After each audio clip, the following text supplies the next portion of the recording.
Hey, it's me, MLB. Here is part 4 of day 2, Shoji X female listener. Enjoy. Shoji made it to your school in record time and walked straight in through the gates, his height making him tower over everyone as he made straight for the building doors and entered.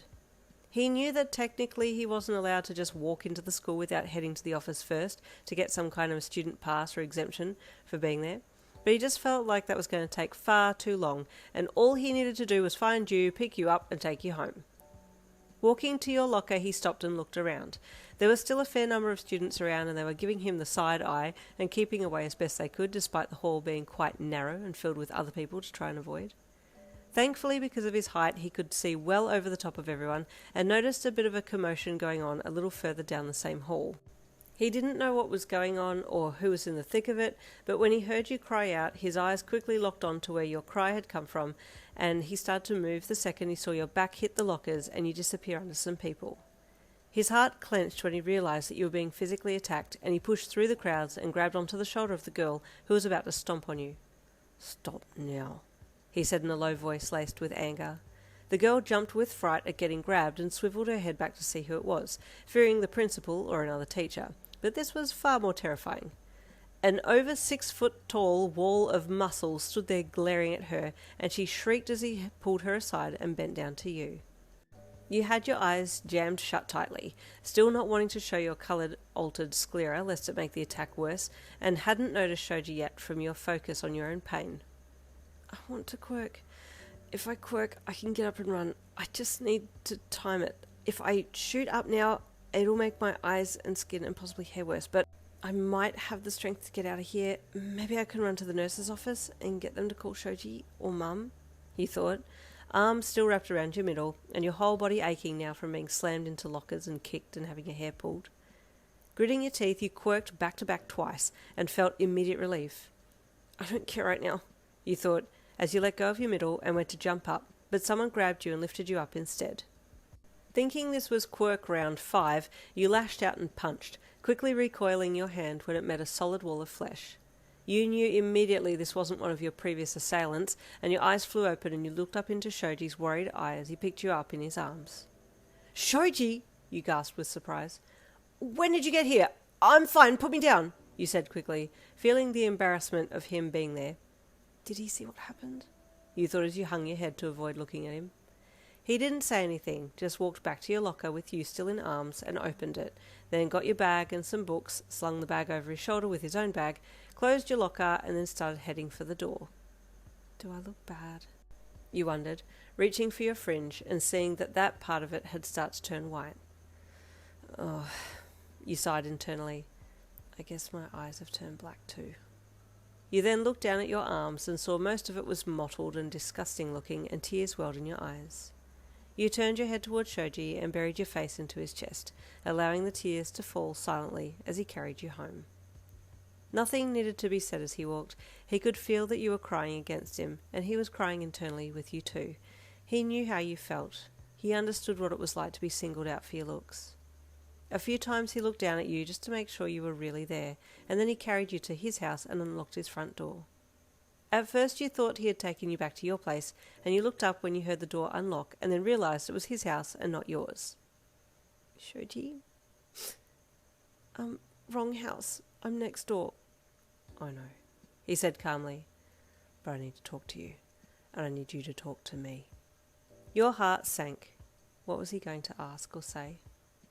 He carried you into his lounge room and sat you down on the chair there, but you hid your face from him so he couldn't see what you thought were your hideous looks.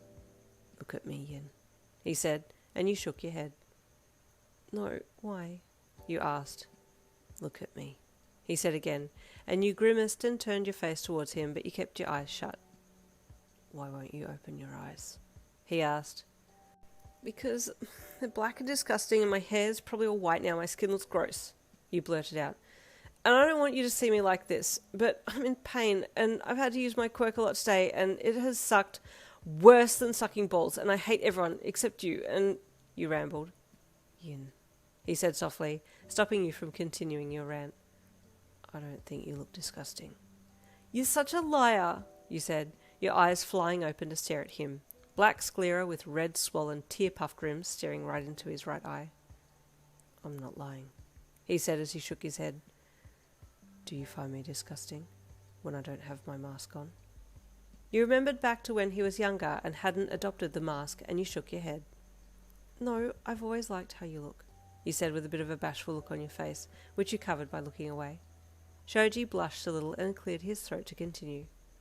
See, we're the same, but also I want to address the fact that you said you're in pain.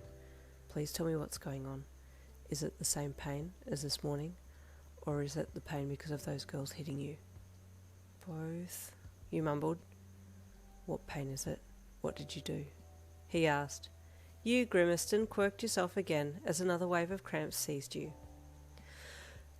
Listen, I'm on my period, okay? Life sucks right now, and I get a lot of pain on the second day. Today is the second day. Usually I would stay home and either quirk myself to high heavens or take actual painkillers, but I had exams today, so I couldn't stay home.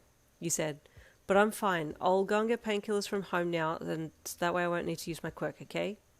You went to stand up, but Shoji quickly grabbed your wrist. Wait, he said. Please sit down. I want to ask about what I saw this afternoon. Your heart started to beat wildly. So you did see, you said numbly. You told me they didn't bother you, he said, still holding on to you as you sat back down. You sighed. Sometimes it's bad, sometimes it isn't, you said into your lap. It looked bad today, he commented, letting go of your wrist. Well, yeah, you shrugged. I don't know, whatever. Yin, you don't need to be dealing with this. I'm going to put in a transfer. I want you to come to my school, he said.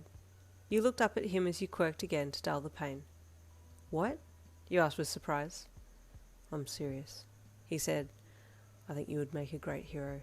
You have no fear, which is not always a fantastic thing because sometimes you get careless and go overboard, but I'll be there to keep an eye on you. But also you don't let things get to you. You scoffed. Ha!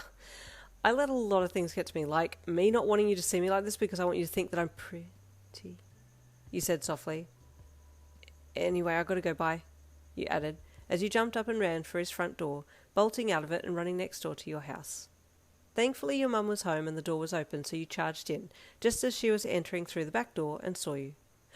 Yin! She gasped, dropping the laundry basket and running towards you. What did you do? What happened? You overused your quirk. I'm fine, you replied numbly. Wait, I forgot my bag at Shoji's. I had someone early on in the book beg for this to be like the Ojiro mini-series that Yin goes to UA. So here we go.